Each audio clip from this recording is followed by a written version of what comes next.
स्वरितयिता में द्वंद्व गर्भ बहुब्रीहि समास है। तो स्वरितश्च यश्च या यच, मतलब उच्चारण के लिए करना है तो यश्च आकार को ले आएंगे।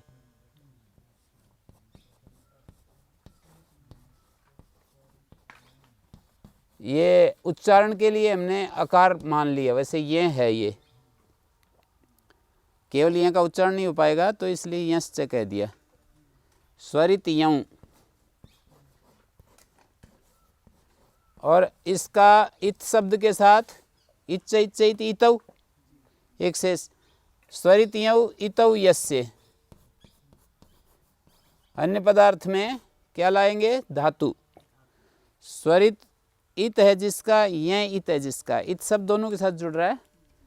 अनुदात्त गीता आत्मनेपदम भी बिल्कुल ठीक ऐसा ही समास है। अनुदात्त और गै का द्वंद्व करके इत शब्द के साथ बहुब्रीहि हैं, तो वहाँ अर्थ होता है अनुदात्तेत गीत, यहाँ अर्थ होगा स्वरितेत और इत। स्वरितेत और इत धातु से आत्मपद होता है। स्वरतयिता कर्तृभिप्राय क्रियाफले।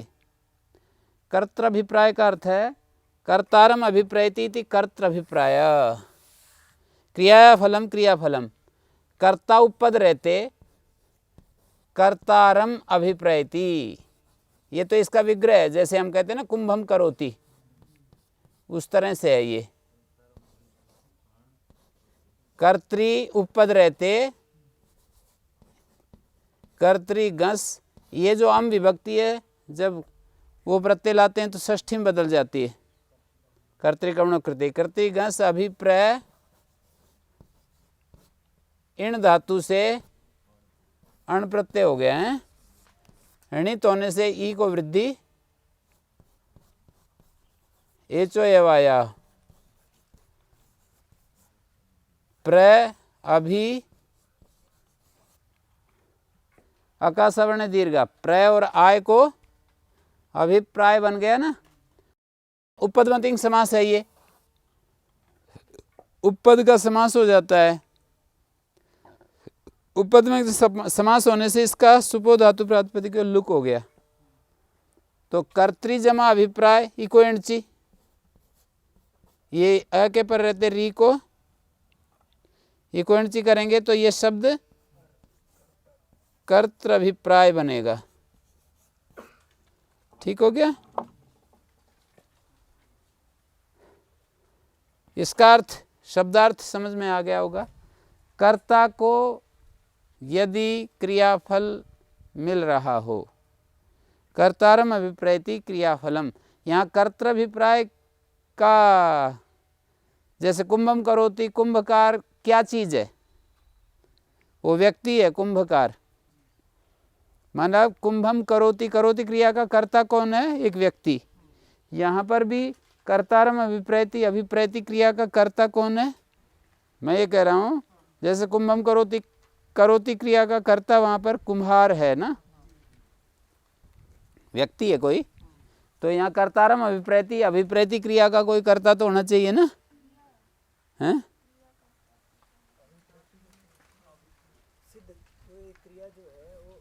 यहाँ पर जो है स्वरतयिता कर्तृभिप्राय क्रियाफले, क्रियाफल शब्द जो पड़ा हुआ है ना, वही यहाँ पर कर्तृभिप्राय के द्वारा कहा जा रहा है।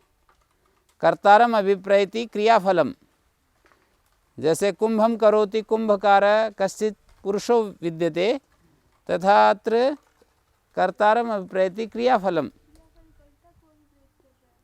यदि ऐसा हो, क्रियाफल कर्ता को प्राप्त हो रहा हो, तो स्वरितेत और इंत धातु से आत्मनिपद होता है।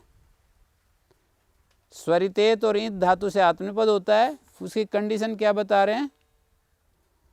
स्वरितेत और ईत धातु से आत्मपद होता है यदि क्रियाफल कर्ता को प्राप्त हो रहा हो।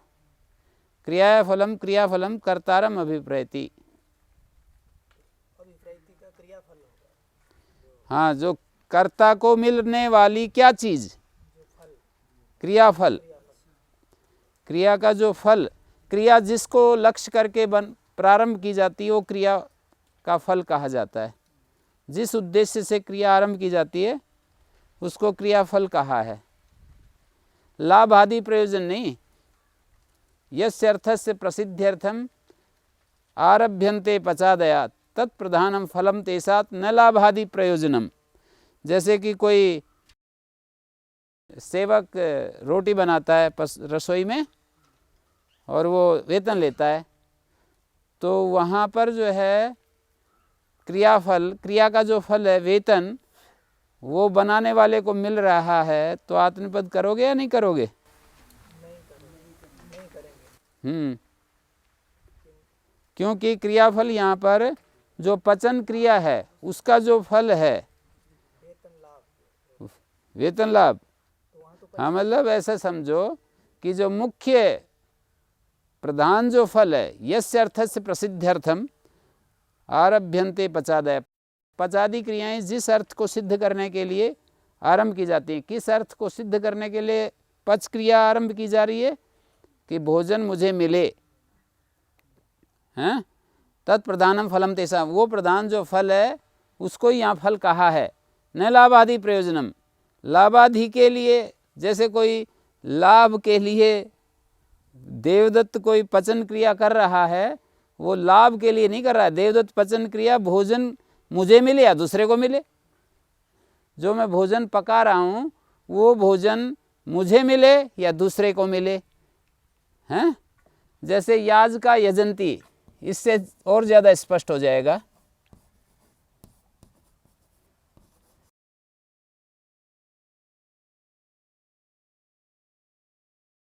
तो देखो, याज का यजंती, यहाँ पर मैंने बोला यजन क्रिया का आरंभ दक्षिणा के लिए होता है या स्वर्ग के लिए होता है? सुख प्राप्त करने के लिए। स्वर्ग कामो यजेत बोलते हैं ना, कि स्वर्ग की जिसको कामना हो यजन करे, सुख की जिसको कामना हो वो यजन करे, मतलब दूसरों को सुख पहुँचाए।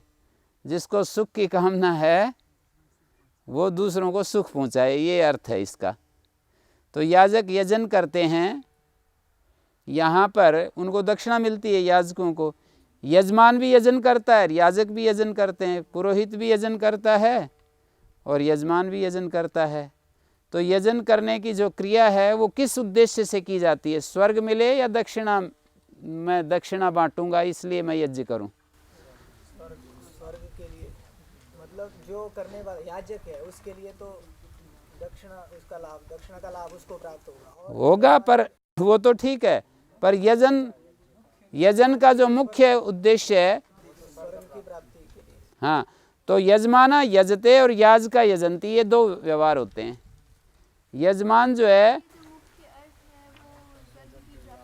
हाँ, याजकों की जो दक्षिणा है वो गौण है। ठीक है? तो जब हम कहेंगे यजमाना यजते, तब तो इसका अर्थ है कि यजमान अपने लिए यज्ञ कर रहा है, स्वर्ग प्राप्ति के लिए यजन कर रहा है। और जब होगा याजक यजन कर रहे हैं तो ये दूसरे के लिए कर रहे हैं। यजन क्रिया, स्वर्ग प्राप्ति की जो यजन क्रिया है ना, वो यजमानों के लिए, यजमानों की मदद कर रहे हैं। ये याजक जो हैं वो यजमानों की मदद के लिए यजन कर रहे हैं। जैसे पाचक पकाता है, पाचकः पचति और ब्रह्मचारिणा पचन्ते, ऐसे बोलेंगे। ब्रह्मचारी जो हैं भोजन पका रहे हैं आजकल जैसे आप लोग, तो ब्रह्मचारिणा पचन्ते। दक्षिणा के लिए होता नहीं ना ये यही तो मैंने बताया कि यहाँ पर जो है वो जिस अर्थ को सिद्ध करने के लिए पचादी क्रियाएं आरंभ की जाती हैं वो उनका प्रधान फल होता है। तो कोई भी एक व्यक्ति जो यजन कर रहा है वो दक्षिणा के लिए यजन करता ही नहीं है। विधान ही नहीं है ऐसा शास्त्रकारों का कि दक्षिणा के लिए यजन करो। कहीं ऐसा विधान ही नहीं मिलता कि दक्षिणा के लिए यजन करो। मानी दक्षिणा बांटने के लिए या दक्षिणा प्राप्त करने के लिए यजन, दक्षिणा प्राप्त करने के लिए या दक्षिणा देने के लिए यजन करो, ऐसा कहीं विधान ही नहीं। विधान क्या है? स्वर्ग प्राप्ति करने के लिए यजन करना है। अब देखो, यजमान यजन करता है तो वो अपने स्वर्ग को पाने के लिए यजन करता है। याजक यजन करते हैं तो यजमान को मदद करने के लिए, स्वर्ग में मदद करने के लिए यजन करते हैं। याजक किस रूप में यजन क्रिया में मदद कर रहे हैं? सहायता कर रहे हैं उसके स्वर्ग में। ऐसे यजमान को स्वर्ग मिले इसके लिए मदद कर रहे हैं वे। वो अकेले के काबू में नहीं आ रहा था, वो कर्म नहीं जानता था, या उसके जानने पर भी वो उसमें कुछ ऐसी कुछ बातें हैं कि वो उन्हीं के द्वारा, उन्हीं के निर्देश में वो होनी चाहिए। ठीक है, तो वो मदद कर रहा है। तो इसमें मतलब याज का यजंती होगा और यजमाना यजते होगा। दूसरा उदाहरण, ब्रह्मचारिणा पचन्ते, पाचका पचंती। पाचक जो हैं वो वेतन के लिए पचन क्रिया का आरंभ नहीं कर रहे हैं, दूसरों को भोजन मिल जाए। पचन क्रिया का जो आरंभ है वो भोजन प्राप्ति है, और उसमें ब्रह्मचारी अपने लिए पका रहे हैं, पाचक ब्रह्मचारियों को भोजन मिल जाए इसके लिए हेल्प कर रहे हैं, मदद कर रहे हैं। ठीक हो गया? मदद करने में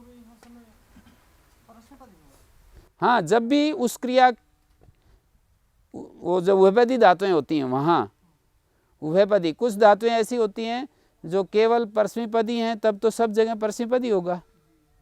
कुछ आत्मनेपदी हैं तो आत्मनेपदी होगा।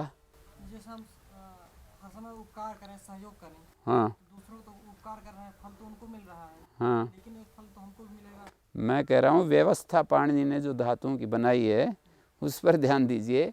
जो परस्मैपदी धातुएं हैं वो तो परस्मैपद हो गया, जो आत्मनेपदी हैं आत्मनेपद हो गया। कुछ धातुएं रखी हैं उभयपदी। उभयपदी धातु में जब आप उस क्रिया के प्रधान फल में मदद कर रहे हो हैं, तब तो आत्मनेपद होगा। हैं, जैसे धावंती छात्रः, अब वो दौड़ना जो है उसमें यदि छात्र दौड़ रहे हैं और किसी दूसरे के लिए मदद कर रहे हैं, दूसरे के लिए मदद कैसे? कोई सहायता करने के लिए, कोई विपत्ति में आग लग गई उसको बचाने के लिए दौड़ रहे हैं। धावंती छात्रा, दौड़ना की जो क्रिया है वो यदि अपने ही लिए कर रहे हैं, अर्थात मैं दौड़ूं, मैं अपने लिए दौड़ रहा हूं, तो धावंते छात्रा बनेगा। धाउ धातु स्वरितेत है, तो धावंते छात्रा तब होगा जब हम जो है अपने लिए, वो धावन क्रिया जो है वो प्रधान क्रिया है, हैं? तो उस प्रधान क्रिया को जब हम अपने लिए करते हैं तो धावंते छात्रा, और दौड़ रहे हैं, दौड़ने की क्रिया हमारे अपने लिए नहीं है, किसी अन्य का उपकार करने के लिए, सहयोग करने के लिए, मदद करने के लिए है, तो फिर धावंती छात्रा हो जाएगा। ऐसे सब जगह लगाना पड़ेगा। उभयपदी धातुओं में ये बात होगी। हाँ,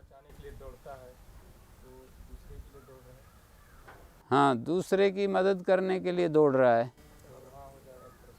हाँ, सुबह सुबह हम भ्रमण करते हैं, दौड़ते हैं तो अपने लिए क्रिया का आरंभ है जो वो मतलब उसके मुख्य फल के लिए होगा। उसके बाद मतलब क्रिया प्रारंभ करने वाले को फल मिलता है, तब तो आत्मनेपद। क्रिया तो दोनों जगह किसी फल को लेकर, मुख्य प्रधान फल को लेकर ही आरंभ होती है। मतलब दौड़ना तो दौड़ना, क्रिया तो दौड़ने के लिए ही है। क्रियाफलम प्रधान भूतम यदर्थम असो स्वरिते तो ये धातो इंतश्च तेभ्य आत्मनेपदम भवति कर्तारम चेत क्रियाफलम अभिप्रैति। और आगे लिखते हैं क्रिया या फलम, ये षष्ठी समास है। क्रियाफलम प्रधान भूतम, क्रियाफल कौन सा है? प्रधान भूत। और इसी को खोल रहे हैं, यदर्थम असो क्रिया आरभ्यते, जिसके लिए वो क्रिया आरंभ की जाती है। तच्चेत कर्तुर लकार वाच्य से भवति, लकार वाच्य करते कर्ता को मिले वो प्रधान फल। ये एक बड़ी बात कह दी है, ध्यान देंगे तो समझ में आएगा। लकार वाच्य कर्ता कल भी आया था ना।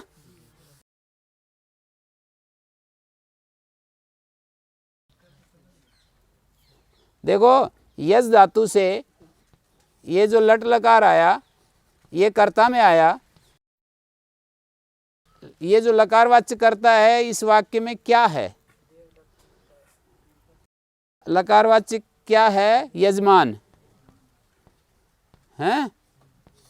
यदि वो क्रिया का फल, ये जो क्रिया यजन क्रिया, इस क्रिया का जो फल है प्रधान कर्ता जो लकार वाच्य करता है उसको प्राप्त होता है, हैं? लकार वाच्य कर्ता को यदि ये क्रिया का यजन क्रिया का फल मिलता है तब तो आत्मनेपद क्रिया का जो फल लकार वाच्य जो करता है, क्रिया का जो प्रधान फल है। अब ये मुख्य रूप से यहाँ देखना पड़ेगा, क्रियाया फलम प्रधान भूतम, शब्द देखिए काशिक आगे, क्रियाया फलम क्रिया फलम प्रधान भूतम, जो प्रधान भूत फल है। प्रधान भूत फल जो है उस क्रिया को देखने से ही पता लगता है। तो प्रधान भूत जो क्रिया फल है, जैसे यजन क्रिया है तो स्पष्ट ही क्रिया का प्रधान भूत फल है स्वर्ग प्राप्ति है। जिसके लिए क्रिया की जा रही है वो फल यदि लकार वाच्य से कर्तुर्भवति, यदि लकार वाच्य कर्ता का होता है, इसका अन्वय ऐसे कर लेना, कर्तुर लकार वाच्य से भवति लकार वाच्य से कर्तुर्भवति। आगे पीछे अन्वय करोगे तो लकार वाच्य से पहले बोलना पड़ेगा, कर्तु बाद में, क्योंकि लकार वाच्य से ये विशेषण है, कर्तु विशेष्य है। तो जब हम अर्थ करते हैं तो विशेषण पहले बोलते हैं, विशेष्य बाद में बोलते हैं। तो इस तरह से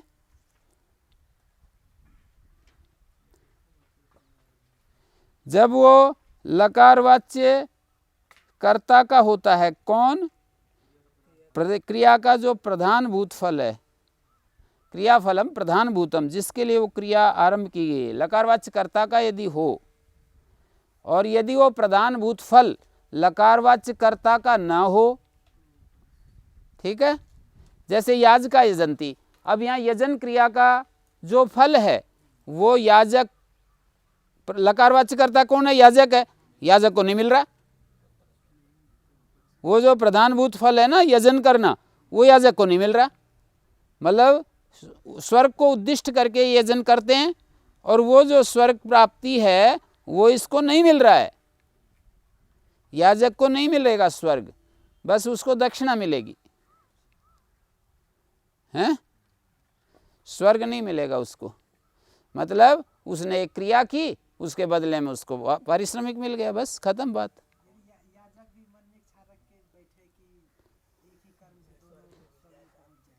हैं? नहीं, वो मतलब वहाँ ऐसा रखता थोड़ी है, वो तो पहले ही पूछते हैं, यज्ञ करते समय ही पूछ लेते हैं, का दक्षिणा देंगे, क्या दक्षिणा देंगे आप? यजमान यज्ञ करवाता है, ढूंढता है, आप मेरे यज्ञ को पूरा करवाइए, उसमें पहले ही दिन संकल्प पाठ करते हैं ना, तो पूछते हैं का दक्षिणा, क्या दक्षिणा देंगे? वो कहेगा, यजमान कहेगा सोना दूंगा, ये दूंगा, गाय दूंगा, ये दूंगा। हाँ, सोना भी देते हैं।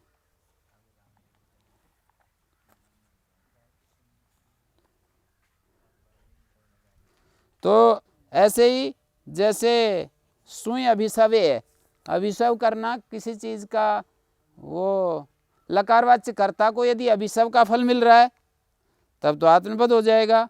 और अभिशव जैसे फलों का रस निचोड़ना है, फलों का रस निचोड़ रहा है अपने लिए तो सुनुते हो जाएगा। और क्रिया का जो फल है वो लकार वाच्य कर्ता को न मिल करके किसी और को मिले तब सुनोती हो जाएगा। फलों का रस निचोड़ रहा है कि दूसरे को।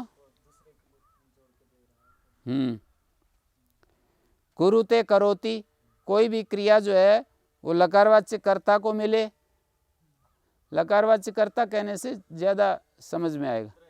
दोनों में से एक रस निकाला और दोनों पी लिए। नहीं, वो तो आ रहा है ना, मैं कह रहा हूँ ना, वो उसका समाधान आएगा, आ रहा है ना। कर्तृभिप्रायति किम, कहते हैं यजंती आज का पचंती पाँच का कुर्वंती कर्म कुरा यद्यपि दक्षिणा भृतिश्च कर्तु फलम यास्ति तथापि न तदर्थ क्रियारंभ। यद्यपि दक्षिणा है, भृति है, ये कर्ता को फल, कुर्वंती कर्म करा में वृत्ति की बात है, पचंती पाँच का में वृत्ति की बात है, यजंती याजका में दक्षिणा की बात है। यद्यपि दक्षिणा और भृति जो वेतन है वो कर्ता का फल है, फिर भी उसके लिए क्रियारंभ नहीं है। प्रधान क्रिया, प्रधानभूत जो क्रिया का फल है उसके लिए है नहीं। इसमें पद्मंजरी में दिया है जो मैंने श्लोक बोला ना, यस्य अर्थस्य प्रसिद्ध्यर्थम आरभ्यन्ते पचादया तत्प्रधानम फलम तेषाम न लाभादि प्रयोजनम। ये आद्या प्रवृत्ति आरंभ, जो क्रिया की आद्य प्रवृत्ति है ना जी, उसको आरंभ कहते हैं। साच यजमानस्य स्वर्गम एवं लभेय न पुनरिमे दक्षिणा लभेरन। कहते हैं यजमान जैसे ही आरंभ करता है ना, तो इस बात को लेकर के करता है कि स्वर्ग प्राप्त करूं, ना कि दक्षिणा दूं।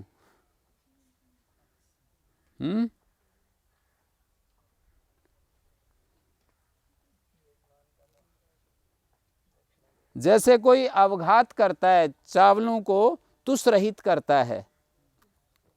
चावल जो धान होते हैं ना, छिलके होते हैं, फिर उनको कूटते हैं, फिर उनको जो है अवहनन कहते हैं, उसको अवहनन करते हैं। अवहंती, अवहंती क्रिया किस लिए आरंभ की गई है बताओ? हाँ, कई काम होते हैं इसमें, पसीने भी आते हैं, ऐसे उखड़ मुसड़ से कूटते थे पहले, मशीन से नहीं, तो पसीने भी आएंगे और वैतुष्य भी होगा, मतलब तुष रहित हो जाएंगे धान, दो बात, और तीसरी वृत्ति भी मिलेगी। तो बताओ किसके लिए वो अवहनन क्रिया? पसीने के लिए है या? हाँ, तो ये प्रधान, उस क्रिया का प्रधान फल कहलाएगा। तीन बातें होगी, स्वेद भी आया, जैसे कोई कर्म करते हैं तो हम जो है हमारा शारीरिक श्रम भी होता है, हैं? और उधर हम क्या करते हैं, वो क्रिया भी हो जाती है। जैसे कोई आदमी खेत खोद रहा है तो उसको शारीरिक मेहनत भी हो जाती है, खेत भी खुद जाता है, वेतन भी मिल जाता है। तो इनमें से कौन सी प्रधान फल कहलाएगा?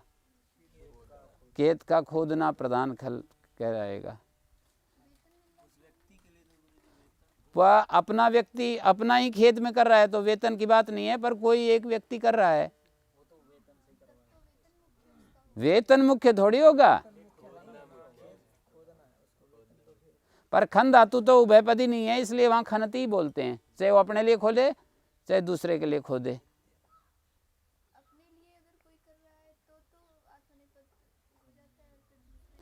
वहीं तो जहाँ धातु उभयपदी हो। धातु यदि परस्मैपदी है, धातु पाठ में, धातु पाठ में परस्मैपदी ही पड़ी है तो ये सारा विचार ही खत्म हो जाता है। और धान को कूट रहे हैं तो धान को कूटने का वो है, क्रिया का मुख्य कार्य है कि धान कुट जाए, धान जो है तुष रहित हो जाए, ये प्रधान फल है। जो बेचने वाले होते हैं उनको तो पैसे से मुक्तता होती है। नहीं, क्रिया का प्रधान फल देखने की बात है ना। वो क्रिया जो अवहनन क्रिया है, अवहनन क्रिया का जो फल है वो क्या है? प्रधान फल वैतुष्य, छिलका रहित होना। अवहनन का प्रधान फल है तुष रहित होना। अब ये क्रिया का फल लकारवाच्य कर्ता को मिलता है या अन्य को मिलता है? ये एक अगला स्टेप है। नहीं, अन्य को मिलेगा तब परस्मयी, परस्मयी का मतलब दूसरे के लिए, अपने को मिलेगा तब आत्मनेपद होगा।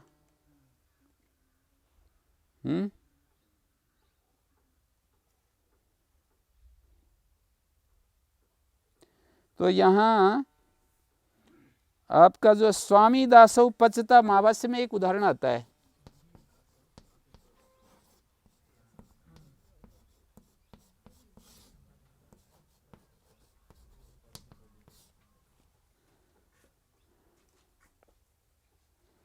स्वामी और दास दोनों मिलकर के पका रहे हैं। इसमें भी दिया है, वैसे पद्मश्री में दिया है, क्रियामात्र विवक्षायां परस्मैपदम भवति स्वामी दासो पचतः।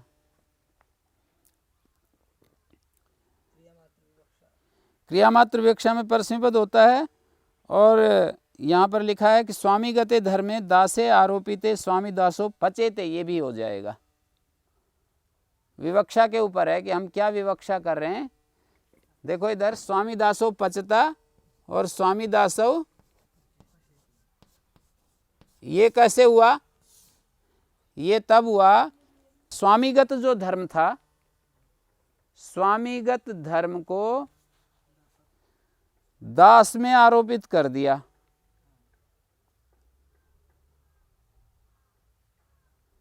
स्वामीगत धर्म को दास में आरोपित कर दिया, स्वामी दासो पचेते।